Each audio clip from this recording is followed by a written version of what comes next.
नमस्कार। पूरे देश में इस वक्त सबसे ज़्यादा चर्चा माफिया सरगना अतीक अहमद और उसके भाई अशरफ की मौत की है।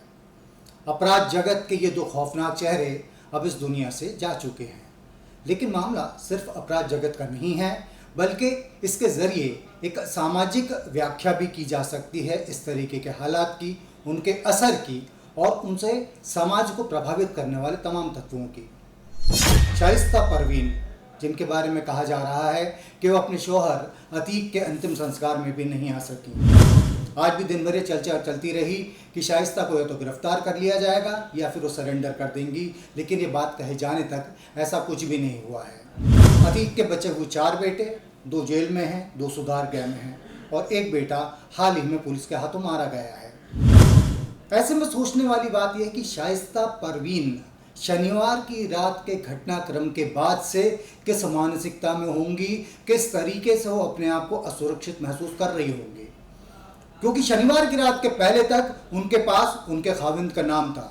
शनिवार की रात के पहले तक उनके पास अतीक का वो इतिहास था जिसके चलते इस बात को माना जा सकता था कि लोग फिर भी उनसे डर कर रहेंगे, क्योंकि उस व्यक्ति की पत्नी है जो जेल में रहने के बावजूद अपने ऊपर दर्ज 100 से ज़्यादा मुकदमों के चलते बहुत बड़ी खौफ की वजह बना हुआ था। लेकिन एक पल में वो सारा का सारा ख़त्म हो गया। चंद गोलियां चली और अतीक का सारा साम्राज्य ढह गया, उसका सारा का सारा खौफ चला गया। अब शाइस्ता के पास क्या विकल्प बचा है?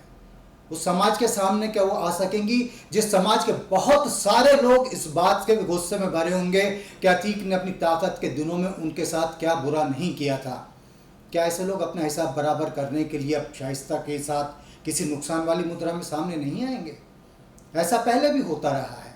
जिस वक्त वीरप्पन चंदन की तस्करी के मामले में दक्षिण भारत में आतंक का दूसरा नाम बना हुआ था, तब उसकी पत्नी और बेटियां जिस भी इलाके में रहती थीं, वहां का बड़ा से बड़ा अफसर उनको नमस्ते करने जाता तो उनसे डर कर रहता था। इलाके की जनता तो खैर उनके आसपास भी नहीं फटक सकती थी। लेकिन वीरप्पन की मौत के तुरंत बाद उस परिवार को समाज के ऐसे विरोध का सामना करना पड़ा कि जिस परिवार से पुलिस खौफ खाती थी, उसी फैमिली को अंततः पुलिस के दर पर अपनी मदद के लिए जाना पड़ा।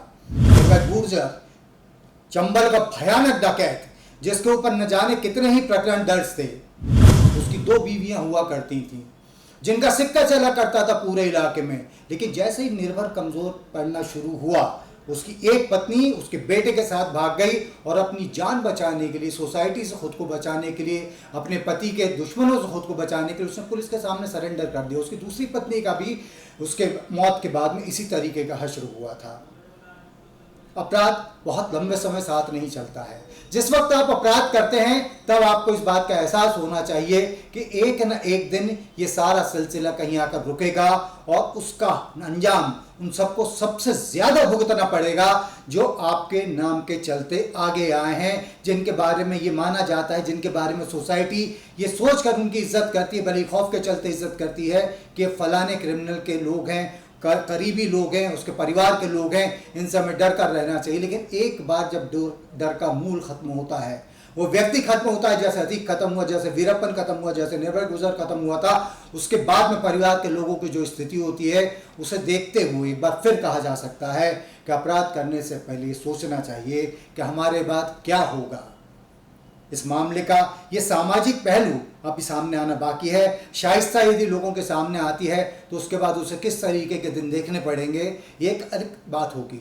लेकिन एक बात तय है कि फिल वक्त उसके सामने न आने की बहुत बड़ी वजह यह भी हो सकती है कि अब उसे पुलिस के साथ साथ उस समाज का भी खौफ हो गया होगा, जिस समाज में उसके पति ने अपने खौफ के चलते पूरे के पूरे परिवार को एक इस मुकाम पर लाकर खड़ा कर दिया है जहां अब आगे जाने का और कोई रास्ता नज़र नहीं आता है।